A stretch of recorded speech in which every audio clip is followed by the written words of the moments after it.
Hi there, Dr. Nisha Deshpande here.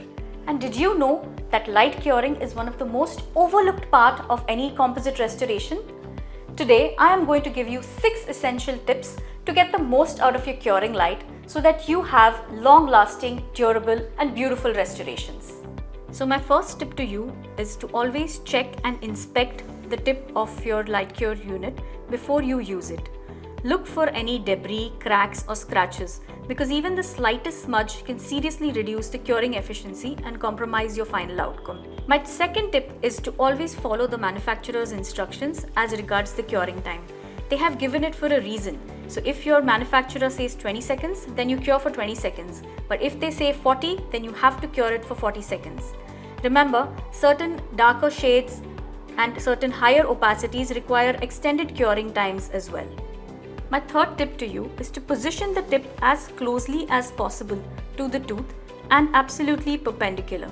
Any tilt that you make or any distance that you create between your tip and the tooth is going to lead to uncured areas and a weaker bond strength. My fourth tip to you is to monitor the position while curing. For example, if you start your curing and you get distracted and you're talking to the patient or looking at the next appointment in your diary, you tend to move the light away. So always make sure that your tip is positioned and is stable so that you get the perfect cure. Tip number 5 is to use a large diameter tip.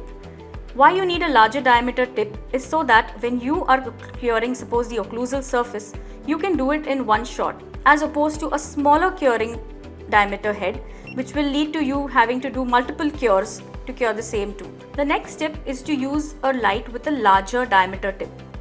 A larger diameter will cover more surface area, reducing the need for multiple curing cycles in bigger restoration. For example, if you are curing a class 2 restoration like this and your tip diameter is small, you will need multiple cycles of curing in different positions to get the same cure. And remember to periodically check the output of your light using a radiometer. All the LEDs and the bulbs in our light cure units degrade over time. So if the intensity of your curing light has dropped, you might be leaving some composites uncured, leading to premature failure, degradation in terms of color, as well as marginal leakage and discoloration, also post-op sensitivity. So in order to avoid all of these problems, remember to keep checking that curing light. And there you have it, 6 essential tips to make sure that you have the perfect cure every time. This is going to increase the longevity of your restorations like you wouldn't believe. If you found this video helpful, make sure to like and subscribe to our channel and keep following us for more useful dental hacks.